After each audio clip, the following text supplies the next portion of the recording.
Hey Rob, Hey, Jim. so here we are Saturday morning talking about international moving, and Yep, people are watching on a Saturday morning too, so that's good. that's good. Yeah. I had yesterday, I was looking back at some of the things that we've talked about over the last, I think it's 2 years now. And At one of the least, first yeah. things I noticed was we talked about moving to the UK as one of our first topics. And as it turns out, here we are almost 2 years later, and people are still moving to the UK. About 200,000, I guess, expats are there. Yeah, I mean, so yeah, the trend in terms of us moving folks from the United States to the UK has not changed at all. I mean, if anything, it's grown. But when I say it changed, it hasn't declined. It's more and more and more, and it's across the board. It's folks moving for work purposes. That's tremendously huge, especially in the south of the UK, like London, England. And then, but for all purposes, people just moving back because they have family there, change of lifestyle, that kind of thing. So it still dominates our landscape in terms of moving clients. It's our number one destination by a large portion. I mean, Mm. it's a big chunk of our business. So it's what we do. One of the things that stood out the first time we talked about this, because I was brand new to this topic a few years ago. You were talking a little bit about things to watch out for when you're Mhm. going to hire an international moving company. You had mentioned things like a broker versus a moving company, the bait and switch and upfront deposits. For those who hadn't heard or who don't know about that, maybe you can fill some of those blanks in for them. Yeah, and this applies if I'm moving someone to the UK or Japan or Australia or South Africa or anywhere in Europe or any other part of the world. You know, the big ones are what you just mentioned. Companies that are, let's just say, brokers is a way to put it, and that means that they're not really in the business, they're not really in the business of providing the service that is international moving.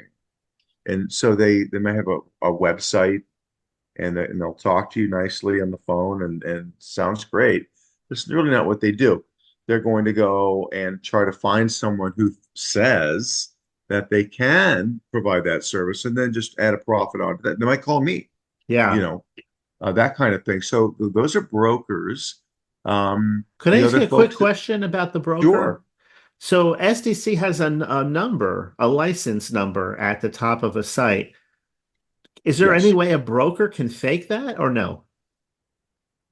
that's a good question. I think so. I think that, it doesn't take a whole lot to get a federal maritime license, or yeah, that's a really good question. I don't really want to go too far into that, but I Yeah, think they I might be understand. able to.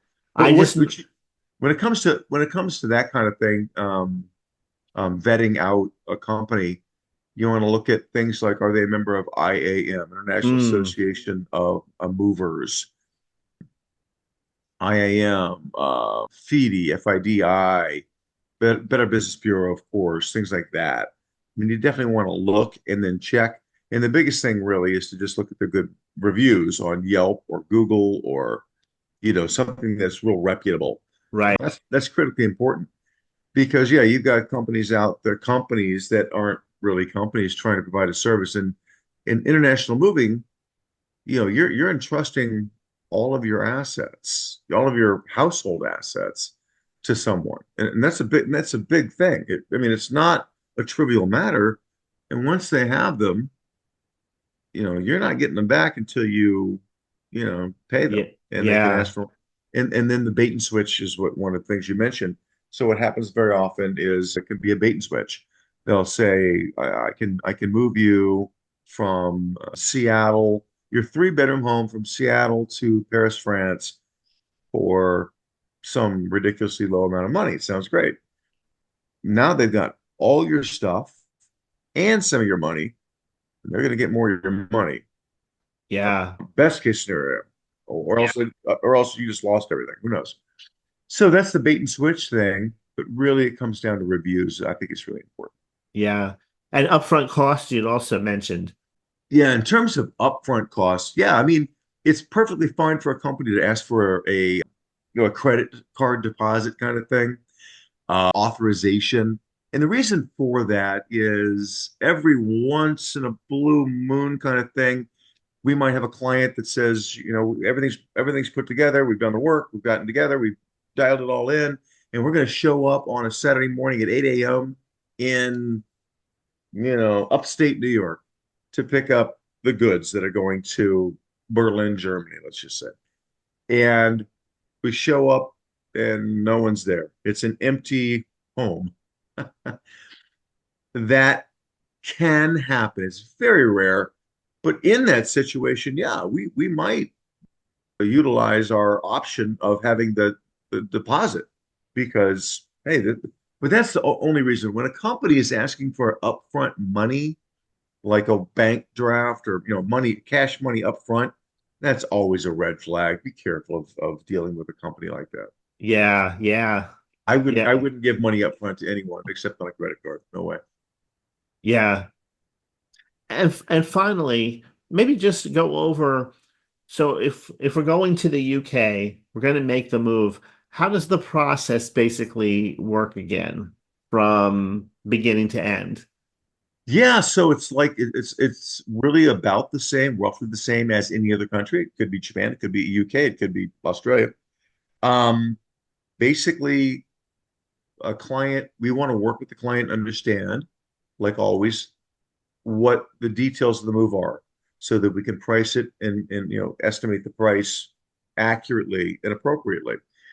How much volume is going to be occupied on the ship, or if it's air, how much space is being taken up in the cargo hold.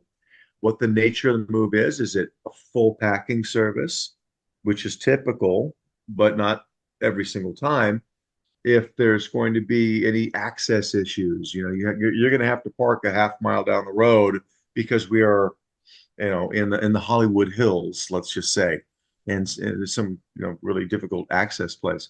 We want to know these things up front, and then of course, if there's anything that's important in terms of packing and wrapping and protecting, it could be a statue, it could be fine art, it could be, 19th century glass curio cabinet, it could be a billiard table, pinball machine, that kind of thing. We want to know. So that there's that piece. Then there's the packing, wrapping, protecting, pick up the physical part and taking it to the port, whether it be air or ocean. Load, getting the booking on the ocean vessel or the air vessel. Um, Making sure it goes, staying in communication with the client the whole time, letting them know where we are, what the milestones are, what to expect in the days ahead. Um, Getting it to the new country, clearing customs, Hmm. and delivering to the new destination, what we call the door. And of course, along the way, there's going to be some paperwork that we're going to need in order to clear customs. That's the biggest piece. And, we'll say we need this, we need the other thing. And in terms of moving to the UK specifically, I think most clients will know that there's a transfer of residency, a TOR, that has to be completed in order to clear customs and avoid potential duties and taxes and VAT and things of that nature. Because, moving your used, that's a key word, household goods to the UK or any country for the most part, is permissible. And you have an exemption, one-time exemption to move all your things, provided they are used. There's nothing unusual about them. I mean, they're typical household goods and personal effects. But in the case of the UK, a TOR, transfer of residency to form, is going to have to be completed. And we assist with that. Yeah, yeah. Now, one last thing, in case something really out of the ordinary happens, like you're in the destination country, you're getting ready to deliver the household goods to the new home, and then suddenly you find out that a pipe broke, the house is flooded. Now here are all your items that are here on the port waiting for delivery. It can't be delivered for whatever reason. I just gave that as a scenario. There's temporary storage available, right? So people don't have to panic and you don't have to worry about your stuff being stuck at the port. That's a good point. Yeah, absolutely. We have storage in most countries. So a lot of times, I mean, it's going to be in the ocean, assuming this is ocean shipping, which is about Yeah. 90% of our business. We're going to know ahead of time when things are leaving, those milestones.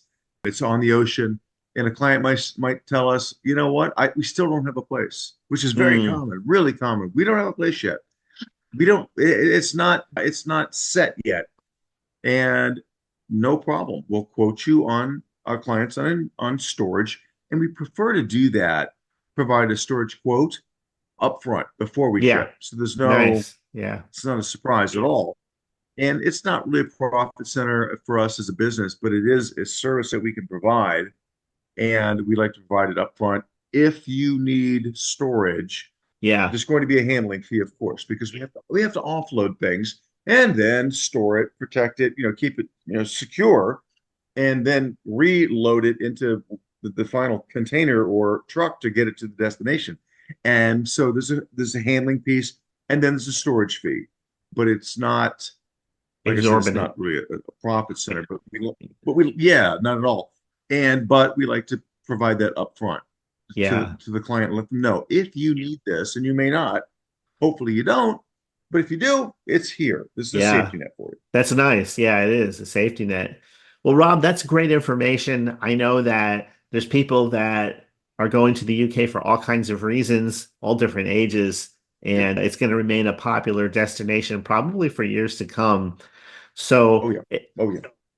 okay, well, we'll put your number on the screen. So if anybody has any questions or they want to get started in the process, they can call you direct, right? Absolutely. Call me directly. I'll sit down and talk to anyone about it, the process, and answer any questions that they might have. And you're right. People are moving to the UK for work, like I've mentioned, for academic reasons, for family, and yeah, we cover the whole thing. Yeah, great. All right, Rob, have a great rest of your day. I'll see you in the next video. Sounds good, Jim. All right.